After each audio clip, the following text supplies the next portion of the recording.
Assalamualaikum warahmatullahi wabarakatuh. Jumpa lagi di video pembelajaran kimia. Pada video kali ini, materi yang akan kita bahas yaitu adalah pH hidrolisis garam. Jadi di sini nanti kita akan belajar bagaimana cara menentukan pH dari suatu hidrolisis garam. Oke, video ini adalah video part 1 karena nanti kita ada bagian yang keduanya. Materi ini adalah materi kimia di kelas 11.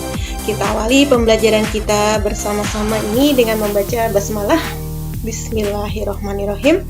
Semoga kalian paham dengan materi yang akan dijelaskan kali ini. Kita langsung di hidrolisis garam. Bagaimana nanti cara menentukan pH hidrolisis garam? Nah, cara menentukannya ini kita punya dua cara. Yang pertama adalah cara langsung, kemudian yang kedua adalah cara tidak langsung. Kita menggunakan cara langsung ketika nanti di soalnya itu diketahui adalah garamnya. Jadi ada senyawa atau ada zat yang dia berupa garam. Jadi nanti kita tinggal menghitung pH-nya, pH larutan tersebut dengan menggunakan rumus dari hidrolisis garam. Kemudian cara tidak langsung ini ketika nanti di soal dia diketahui ada larutan asam dan juga ada larutan basa. Nah, ini keduanya tepat habis bereaksi. Jadi nanti asam sama basanya kita reaksikan dulu untuk menghasilkan garam dan air. Kemudian ada mula-mula reaksi dan sisa, ternyata molnya ini sama dan keduanya dia habis bereaksi. Maka nanti di MRS ya, mula-mula reaksi sisa, di sisanya itu tidak ada tersisa atau dia keduanya habis, berarti dia termasuk ke dalam reaksi hidrolisis garam. Tinggal kita nanti masukkan ke dalam rumus hidrolisis garamnya.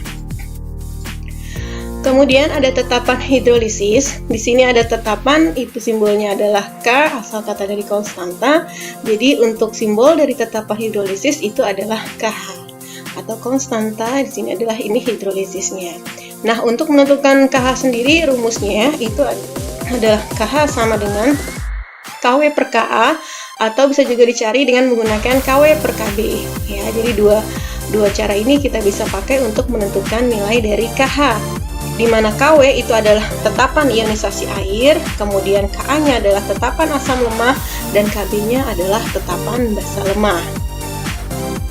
Nah, untuk rumus pH hidrolisis garam, nanti kita akan tentukan dulu garamnya berasal dari asam kuat atau basa lemah atau nanti dari asamnya sifatnya seperti apa dan basanya juga seperti apa. Nah, ketika nanti dia di sini asam kuat bereaksi dengan basa kuat, kita sudah tahu garam yang terbentuk nanti akan bersifat netral. Ya, ini sudah kita pelajari sebelumnya. Karena dia bersifat netral, maka pH yang dihasilkan adalah sama dengan 7. Contoh garamnya ini nanti ada NaCl, ada KBr, ada BaSO4, ada K2SO4. Inilah contoh dari garam-garam yang bersifat netral. Kemudian yang kedua, ketika nanti dia ada asam kuat bereaksi dengan basa lemah. Nah, karena dia di sini yang kuat adalah asamnya ya, berarti nanti garam yang terbentuk dia adalah garam asam. Karena garam asam berarti nanti pH yang terbentuk adalah kurang dari 7. Oke, contoh untuk garam bersifat asam itu ada NH4Cl, ada Al2SO4 3 kali, ada NH4 2 kali SO4. Nah, jadi ini dia terdiri untuk NH4Cl, ini terdiri dari basa lemahnya yaitu NH4OH, asam kuatnya yaitu adalah HCl, ya. Kemudian di sini juga ada Al2SO4 3 kali, Al-nya ini berasal dari AlOH 3 kali yaitu basa lemah, kemudian H2SO4 ini ya yaitu asam kuat. Oke, sama ini nanti juga NH4 berasal dari NaH4OH yaitu basa lemah, sedangkan SO4 asalnya dari H2SO4 yaitu asam kuat. Oke, karena yang sifatnya tadi yang kuat adalah si asam, maka garam ini bersifat asam. Karena dia asam, berarti nanti akan kita cari adalah konsentrasi H+. Ini dia rumusnya yaitu sama dengan akar dari KW per KB dikali konsentrasi garam dikali valensi garamnya. Jadi kalau ketika di sini dia H+, di sini adalah KB-nya. Karena yang lemah adalah basanya ya. Jadi jangan mentang-mentang di sini dia positif, di sini kamu jadi tulis Ka, itu tidak boleh ya. Jangan sampai terbalik. Jadi kalau di sini H+, di sininya harus KB ya. Karena H+ ini menunjukkan bahwa asamnya kuat, sedangkan KB-nya di sini bahwa dia terdiri dari basa lemah. Ini ada tanda kurung siku G, ini adalah konsentrasi garam. Nah, nanti valensi garam tinggal kita lihat garamnya nanti ketika dia nanti di sini H+, berarti nanti valensi garamnya atau yang kita lihat adalah ion positif dari garamnya. Jadi dia ion positifnya jumlahnya ada berapa? Bukan muatan positifnya, tapi jumlah ion positifnya. Oke, contoh nanti dia di sini ini NH4Cl, berarti kan dia ada NH4+ ya. NH4+, jumlah NH4-nya ada 1, berarti valensi garamnya adalah 1. Ya, kemudian ada AlSO4 3 kali, ini adalah Al-nya 3+, karena Al-nya ada 2, berarti nanti valensinya di sini pun juga 2. Begitu juga untuk NH4 2 kali. Ini NH4+, karena NH4-nya di sini ada 2, berarti valensi garamnya dia adalah nilainya 2. Oke, rumus ini bisa kita ganti juga sederhanakan, yaitu menjadi konsentrasi H+ sama dengan akar dari KH dikali konsentrasi garam dikali dengan valensi garam. Karena tadi kita sudah sepakat KW per KB itu dapat kita tentukan atau dapat kita ganti sebagai KH atau tetapan hidrolisis. Nah, konsentrasi garam itu yang kita simbolkan dengan tanda kurung siku G. Oke. Kita lanjut, yaitu ketika nanti ada asam lemah bereaksi dengan basa kuat. Nah, dari sini ternyata kan yang kuat adalah basanya. Karena yang kuat adalah basanya, berarti nanti dia di sini garamnya akan bersifat basa. Nah, karena bersifat basa, berarti nanti pH-nya dia lebih dari 7. Dan inilah contoh dari garam-garam yang bersifat basa. Ini asalnya dari CH3COOH, yaitu asam lemah dengan NaOH basa kuat. Na2CO3 itu berasal dari NaOH dengan H2CO3. NaOH-nya basa kuat, H2CO3-nya adalah asam lemah. KCN berasal dari KOH basa kuat, HCN adalah asam lemah. Karena dia di sini sifatnya adalah basa, berarti nanti akan kita cari adalah OH-nya. Konsentrasi OH- sama dengan akar dari KW per Ka dikali konsentrasi garam dikalikan dengan valensi garam. Nah, karena di sini OH- berarti sini yang dipakai adalah Ka ya, sama kalau yang tadi H+ di sini yang dipakai adalah Kb karena basanya dia yang lemah. Oke, yang tadi ya. Kalau di sini kan yang lemah adalah asamnya, berarti di sini yang dipakai adalah Ka. Nah, valensi garam ini karena di sini adalah OH-, biar gampangnya dilihat adalah muatan minnya, berarti valensi garam yang kita lihat adalah jumlah ion negatifnya. Nah, ini kan negatifnya CH3COO- nih, CH3CO-nya ada 1, berarti dia jumlahnya atau valensi garamnya adalah 1. Kemudian ada Na2CO3, ini kan Na+ sama CO3-nya adalah 2-. Ya. CO3-nya 2-, CO3-nya cuma ada 1 ini ya, berarti dia valensi garamnya juga 1. Seperti itu. Nanti konsentrasi OH- ini bisa kita ubah lagi rumusnya, kita sederhanakan KW per Ka-nya tinggal kita ganti dia menjadi KH. Sininya dia tetap sama, yaitu konsentrasi garam dikalikan dengan valensi garam. Oke ya, jadi tanda kurung siku G ini dia disebut sebagai konsentrasi garam. Selanjutnya ada asam lemah ketika bereaksi dengan basa lemah. Dua-duanya ini kan tidak ada yang kuat ya, jadi sama-sama lemah. Nah, karena dia sama-sama lemah, nanti sifat garamnya ini tergantung dari harga Ka dan Kb-nya. Nah, contoh untuk garam yang terdiri dari asam lemah basa lemah, ini ada CH3CONH4, ada NH4CN, ada NH4 2 kali CO3. Ini semua terdiri dari asam lemah basa lemah. Ya, ini asam lemah basa lemah, ini juga asam lemah basa lemah, ini asam lemahnya HCN ya. Ya, seperti itu. Jadi nanti ketika Ka-nya lebih dari Kb, maka rumusnya adalah konsentrasi H+ sama dengan akar KW per Kb dikali dengan Ka-nya. Jadi kalau sini H+ berarti yang di bawah adalah Kb. Seperti itu, sama seperti tadi ya. Nah, kalau dia Ka-nya lebih kecil dibandingkan Kb, berarti kan sifatnya dia adalah basa, makanya dapatnya adalah konsentrasi OH- sama dengan akar dari KW per Ka dikalikan dengan Kb. Jadi kalau di sini OH- untuk hidrolisis, pasti yang di bawahnya adalah Ka. Kalau H+ di bawah ini adalah Kb. Nah, ketika nanti Ka sama dengan Kb, pH-nya adalah sama dengan 7. Karena dia sifatnya adalah netral. Karena kalau Ka sama Kb-nya sama kan berarti ini tinggal dicoret nih. Ka dan Kb dicoret berarti tinggal Kw. Kw itu adalah besarnya tadi 10 pangkat minus 14. Kita akarin berarti jadilah 10 pangkat minus 7. Nah, berarti kan pH-nya adalah sama dengan 7. Oke. Kita langsung ke contoh soal. Contoh soal yang pertama adalah tentukan pH dari larutan CH3COONA 0,1 m, Ka-nya adalah 1 kali 10 pangkat min 5. Nah, dari sini kan dari soalnya nih cuma ada satu zat ya. Nah, zat ini adalah garam. Karena tidak ada H, tidak ada juga OH, maka dia adalah garam. Nah, nanti kita tinggal tentukan ini CH3CONa. Dia ini terdiri awalnya tersusun atas CH3COOH dan juga dia berasal dari NaOH.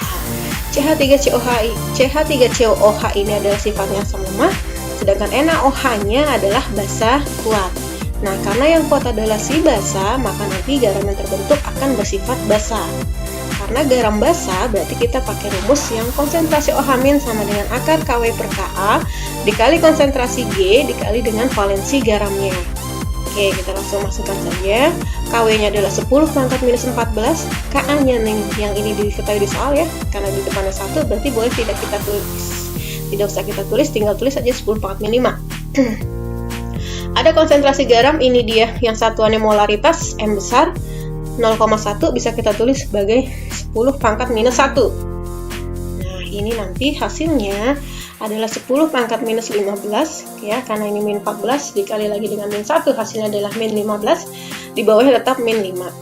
Nah, ini kan naik ke atas nanti jadilah diperoleh dia akar dari 10 pangkat min 10. Nah, karena dia diakarin berarti tinggal pangkat ini kita bagi 2, yaitu hasilnya menjadi 10 pangkat min 5. Nah, dari OH min berarti kita bisa mencari POH. POH-nya yaitu tinggal kita tuliskan aja, masukkan ke dalam rumus, yaitu min log dari konsentrasi OH-. Nah, kita tinggal tulis yaitu min log dari 10 pangkat min 5. Berarti dapatlah POH-nya adalah 5. Nah, untuk mencari pH tinggal kita pakai rumus 14 min POH. Berarti tinggal 14 dikurangi 5, maka hasilnya adalah 9. Jadi pH ini sifatnya adalah basa, karena tadi juga kita sudah tentukan bahwa garamnya dia bersifat basa ya. Oke. Kita lanjutkan di contoh soal berikutnya ya. Hitunglah massa amonium sulfat yaitu NH4 2 kali SO4 yang harus dilarutkan ke dalam 500 ml air sehingga diperoleh larutan dengan pH sama dengan 5. Mr dari amonium sulfatnya sebesar 132 dan juga KbNH3-nya yaitu 2 kali 10 pangkat minus 5. Ya, jadi di sini dalam soal ini hanya diketahui satu zat yaitu NH4 2 kali SO4, ini adalah garam. Dia bukan asam karena tidak ada H di depan, tidak ada H di belakang ya, dan juga tidak ada OH, maka dia adalah garam. Karena yang diketahui hanya garamnya, berarti kita pakai rumus hidrolisis garam. Jadi kita tinggal tentukan saja nanti garamnya bersifat apa nih ya. NH4 2 kali SO4 ini dia berasal dari NH4OH ya, dan juga H2SO4. NH4OH ini dia sifatnya adalah basa lemah, sedangkan H2SO4 sifatnya adalah asam kuat. Karena di sini yang kuat adalah si asam, berarti nanti garamnya akan bersifat asam. Karena garam asam, maka nanti yang kita peroleh adalah konsentrasi H+. Ya, seperti ini.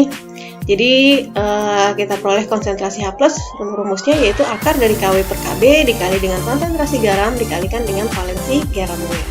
Nah, karena di soal diketahui pH-nya sama dengan 5, berarti kita bisa mencari konsentrasi H+-nya. Karena konsentrasi H+ itu rumusnya tinggal 10 pangkat minus pH. Ya, jadi tinggal 10 pangkat min pH, karena pH-nya 5, berarti nanti dia di sini adalah 10 pangkat min 5. Ya, sama dengan akar dari Kw-nya adalah 10 pangkat min 14 dibagi dengan Kb-nya yaitu ini tadi ya. 2 kali 10 pangkat min 5 dikali konsentrasi garam dikali valensi garamnya. Ya, di sini kan dia muatannya positif, jadi valensi garamnya yang kita lihat adalah muatan positif. Ya, ini kan berasal dari NH4 plus dengan SO4 2 min ya, karena yang positif adalah NH4. Nah, NH4-nya ini dia ada 2, maka valensi garamnya kita tulis di sini dia adalah 2. Nah, kemudian nanti kita akan hilangkan akar ini ya. Jadi untuk menghilangkan akar, kedua ruas ini kiri dan kanannya kita pangkatkan dengan 2. Jadi yang di sebelah kiri kita pangkatkan 2 seperti ini, 10 pangkat min 5 pangkat 2, sedangkan yang di sebelah kanan akarnya tinggal kita hilangkan. Ya, jadi bentuknya dia seperti ini. Nah, karena ada angka yang sama nih bisa kita coret ya. Ya, 1, 2. Ini bisa kita coret juga dengan yang ada di bawah karena yang satu sebagai pembilang, satu sebagai penyebut. Nah, kemudian tinggal kita 10 pangkat min 5 pangkat 2 itu adalah 10 pangkat min 10. Kemudian ini min 14, ini naik ya, jadi plus 5, dapatlah nanti dia jadi 10 pangkat min 9 dikali dengan konsentrasi garam.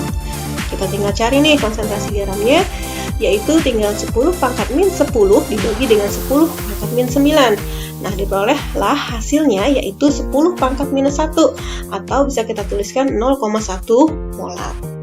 Ya, ini baru kita dapat adalah konsentrasi garam, sedangkan yang ditanya adalah massa garamnya. Jadi kita lanjutkan. Konsentrasi garamnya sudah diperoleh sebesar 0,1 molar. Nah, untuk mencari massanya kita pakai rumus molaritas, di mana rumusnya itu adalah gram per ml dikalikan dengan 1000 per V dalam mililiter. Oke, tinggal kita masukkan saja angka-angkanya.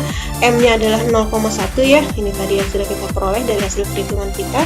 Gramnya yang mau dicari, mR-nya adalah 132, kemudian dikalikan dengan 1000 per V. Di dalam soal V-nya adalah 500 ml. Nah, ini tinggal kita coret, 1000 dibagi 500 dia hasilnya adalah 2.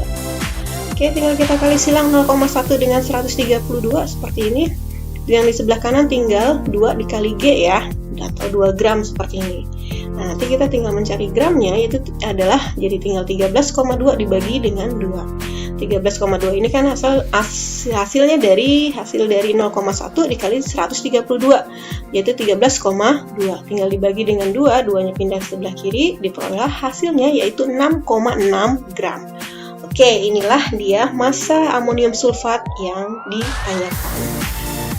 Ya, jadi seperti itu cara untuk menghitung massa garam yang ditanyakan. Oke, sampai di sini pembelajaran kita sudah selesai. Sama-sama kita ucapkan hamdalah, alhamdulillahirabbil alamin. Semoga kalian dapat paham ya, paham semua dengan materi yang sudah dijelaskan kali ini. Terima kasih atas perhatiannya. Jumpa lagi di video pembelajaran selanjutnya. Wassalamualaikum warahmatullahi wabarakatuh.